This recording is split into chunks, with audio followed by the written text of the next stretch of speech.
요즘 주변에 아프신 분들이 참 많습니다.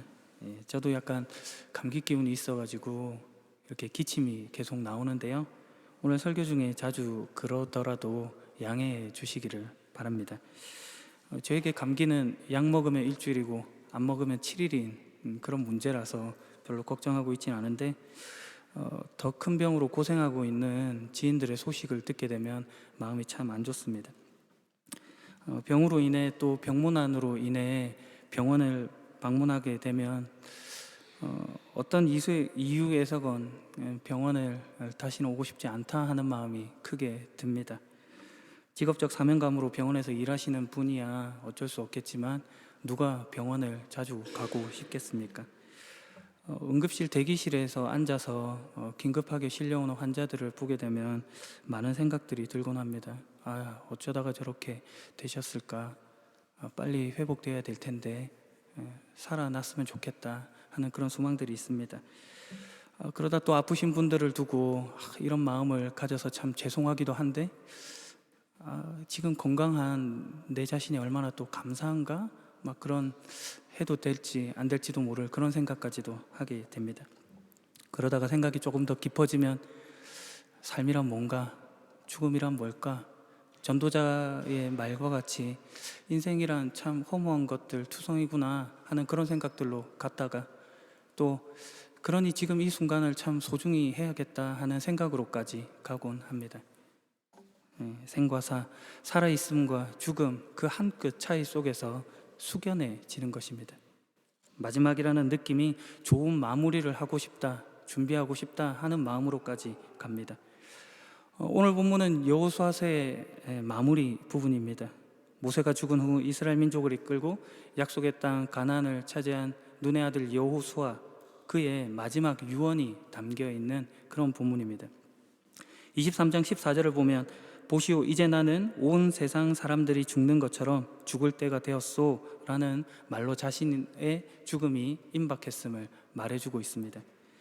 믿는 자라고 안 죽는 것 아니고 온 세상 사람들이 죽는 것처럼 그 생의 마지막을 맞을 것입니다. 오늘 본문은 그 마지막을 남긴 여호수아가 자신의 신앙적인 권면을 담아 말하고 있는 것입니다. 24장 1절을 보게 되면 여호수아가 이스라엘 온 지파를 세겜으로 불러 모았습니다. 이 세겜이라는 지역은 아브라함이 팔레스타인으로 이주해 왔을 때 장막을 쳤던 그 모래 상수리 나무가 있던 그런 곳입니다.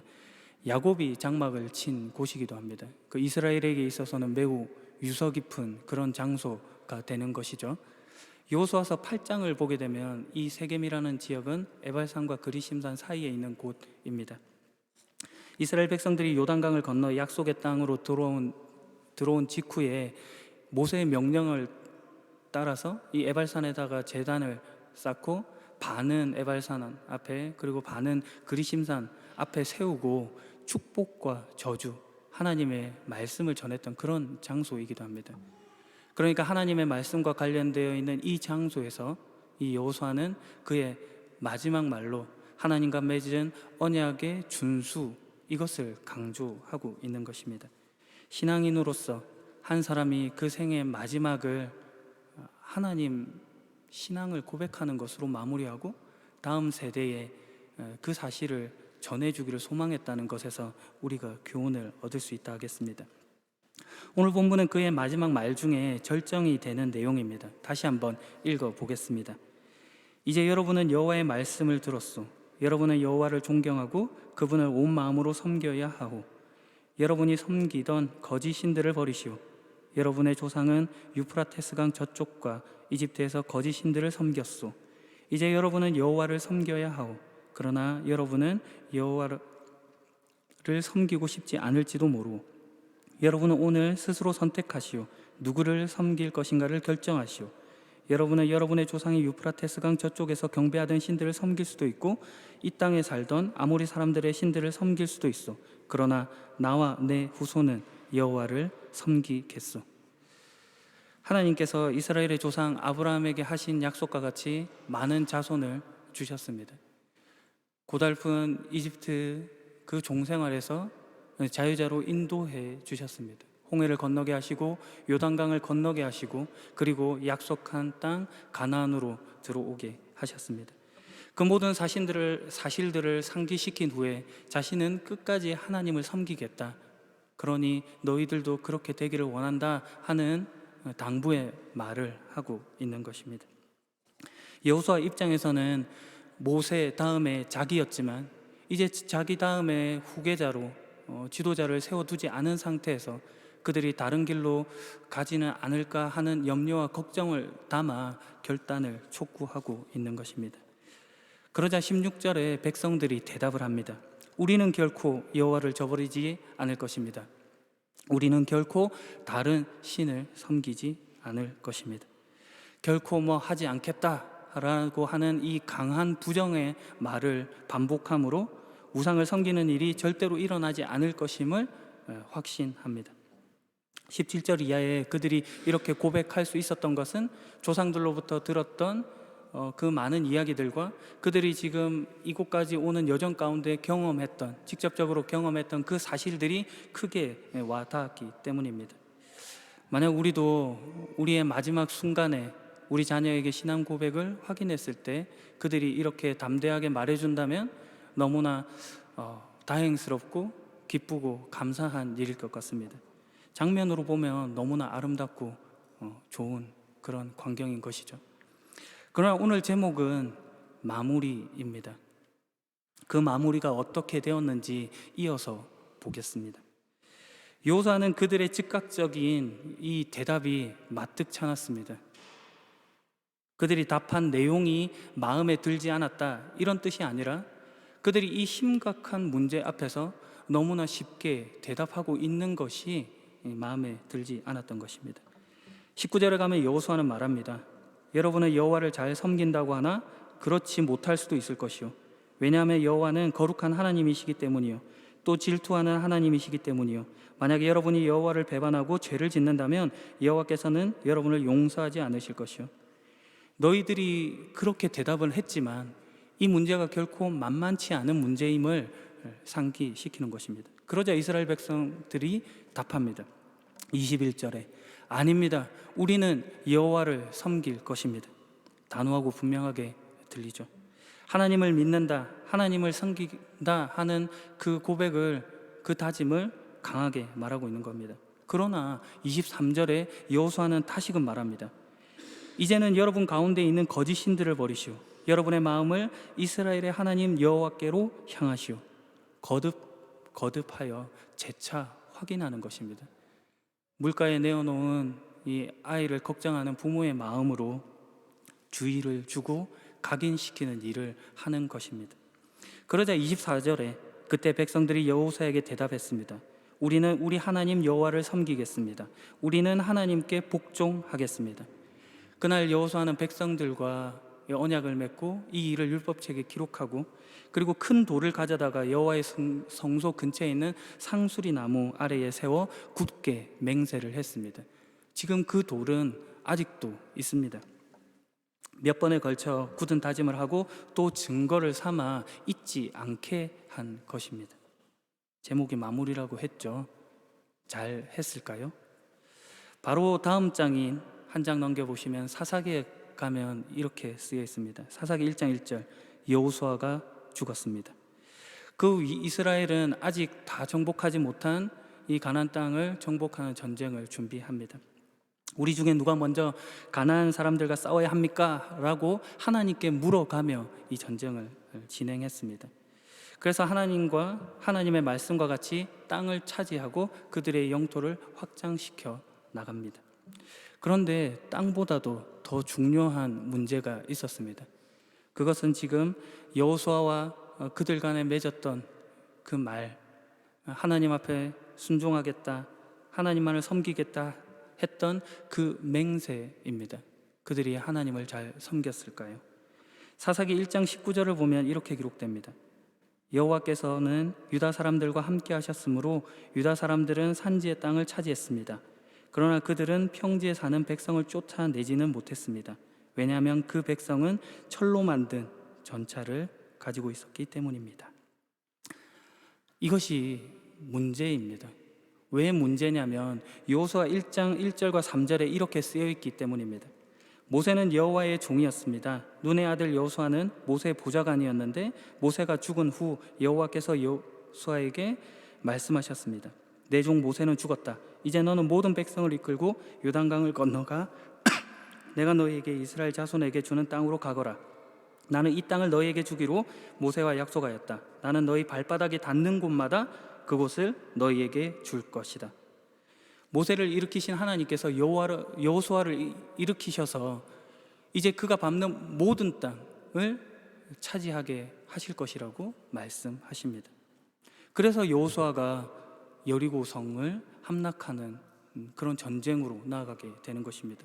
외벽과 내벽 두 겹으로 쌓여져 있는 그 난공불락의 성을 함락시키는 것입니다.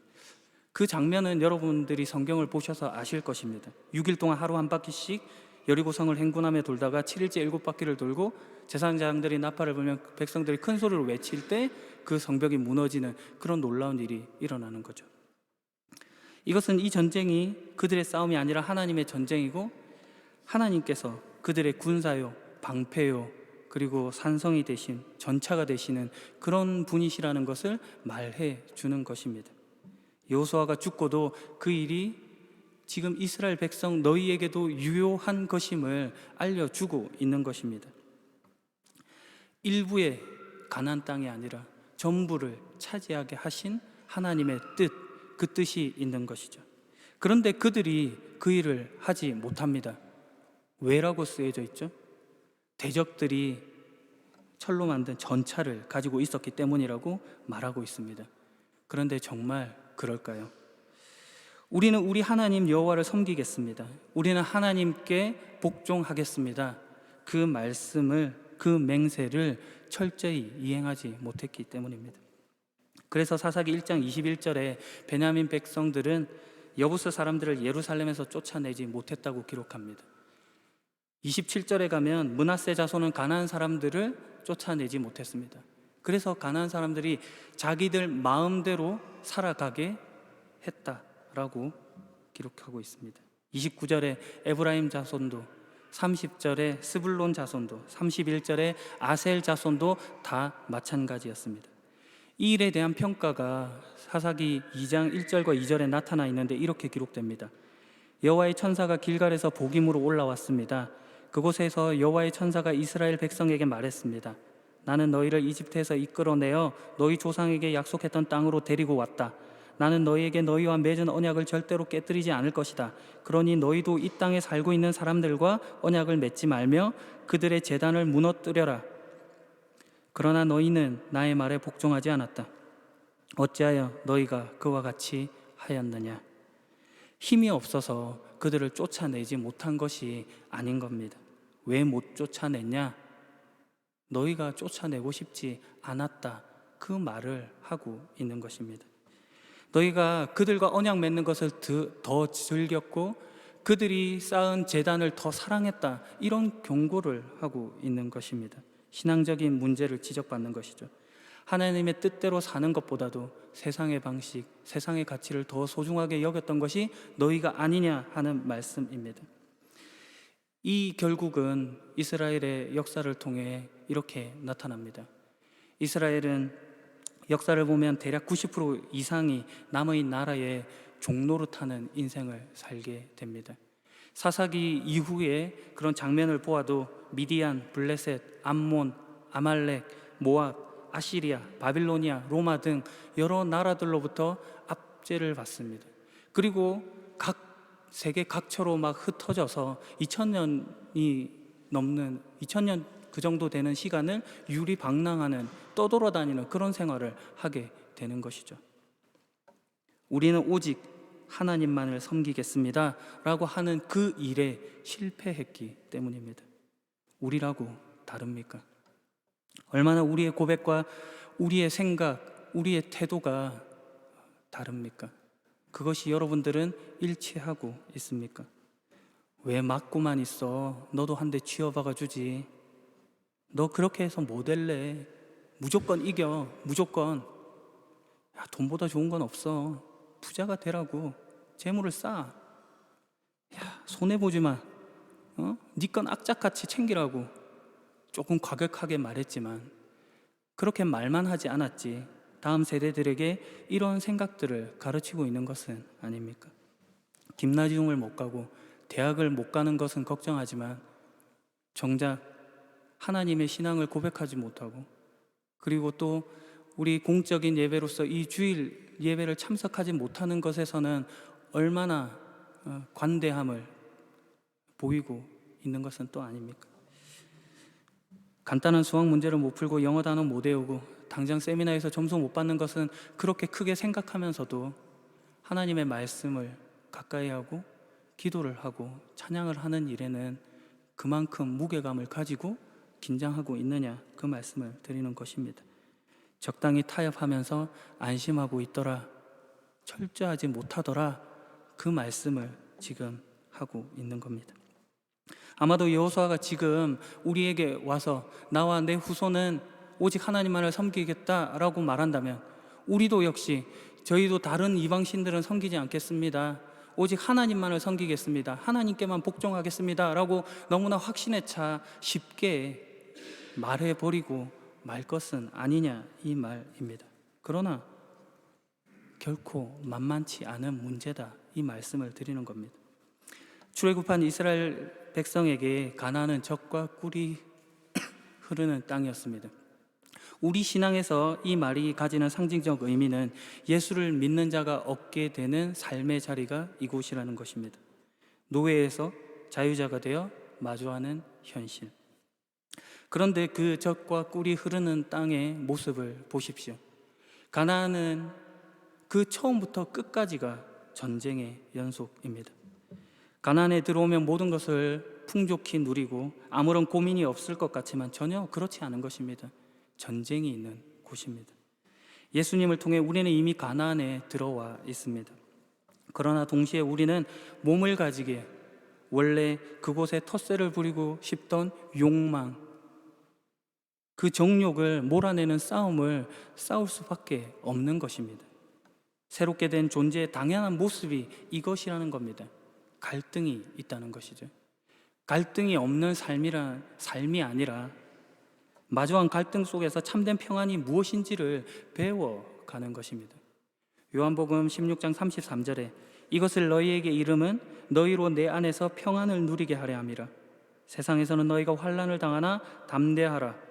내가 세상을 이기었노라 하시니라 라고 말씀하고 있습니다. 오직 예수 그리스도 안에 참된 평화가 있음을 확인하며 우리가 이 가나안의 삶을 살아갈 수 있는 것입니다. 오늘 여호수아의 마지막 말이 그런 말입니다. 그러니 하나님께서는 타협하지 말라고 하십니다. 모두 다 몰아내라고 하십니다.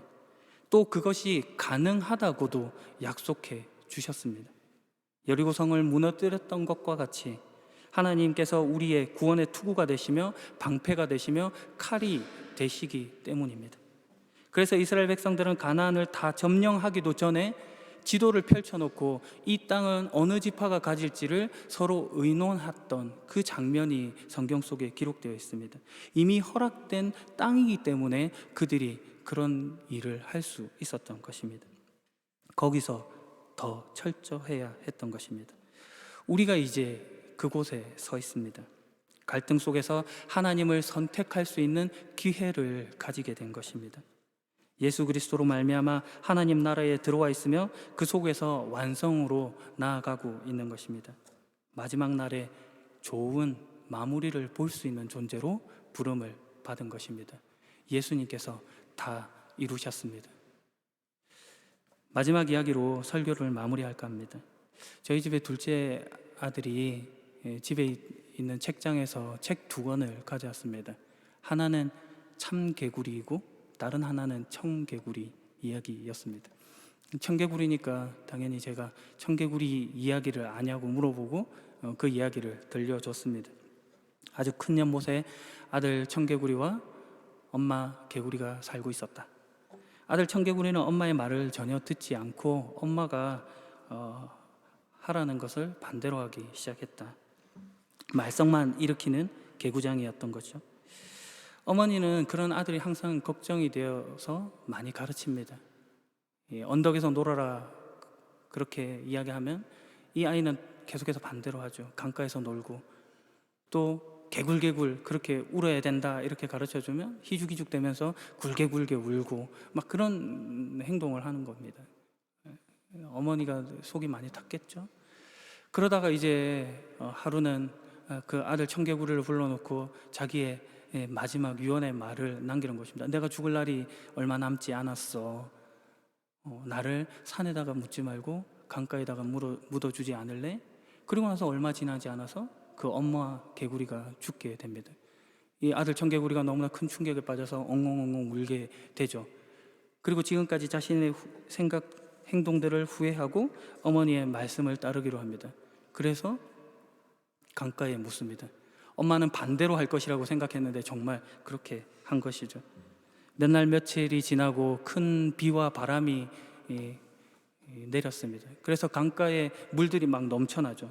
아들 청개구리가 엄마의 무덤이 떠내려가면 어쩌나 하는 그런 걱정을 하여서 무덤 곁에서 계속 개굴개굴 하면서 울었다. 그 내용이 이 청개구리의 이야기입니다. 비가 올 때면 청개구리는 웁니다. 이 이야기의 교훈이 뭔가요? 부모님께 효도하자. 살아계실 때 기회가 있을 때마다 선한 일 그리고 잘하는 일을 하자, 뭐 이렇게도 생각해 볼 수 있겠습니다. 그런데 또 보이는 것이 있습니다. 이 말썽꾸러기, 이 개구쟁이 청개구리도 그 마지막 말은 듣더라는 겁니다. 오늘 여호수아가 그 마지막으로 했던 말, 그 마지막 말을 우리가 새겨야 할 것 같습니다. 오직 나와 내 집안, 내 후손은 여호와만을 섬기겠다. 2023년 한 해도 이제 얼마 남지 않았습니다. 여러분 연초에 많은 계획들을 세우셨을 텐데 그것을 얼마만큼 이루셨는지 모르겠습니다. 인생 모르죠. 오는 건 순서가 있는데 가는 건 순서가 없습니다. 내일은 우리의 시간이 아닌 거죠. 그러니 지금 오늘 우리가 마주하는 이 순간, 이 시간을 마지막 시간, 마지막 때라고 여겨야 하지 않겠습니까? 오늘 그런 마음으로 여러분의 인생, 여러분의 삶을 잘 마무리해 가시는 복된 여러분이길 예수님의 이름으로 축복합니다. 기도하겠습니다. 우리의 산성이요 방패요 구원이 되시는 여호와 하나님, 오직 나와 내 집은 하나님을 섬기겠습니다. 이미 약속의 땅에 들어온 자로서 품격 있게 살아가겠습니다. 적당히 타협하고 세상적 가치에 물들지 않겠습니다. 하나님 신앙으로 살아내겠습니다. 오늘도 담대하라, 내가 세상을 이기었노라 라고 말씀하시는 예수 그리스도의 이름으로 기도합니다. 아멘.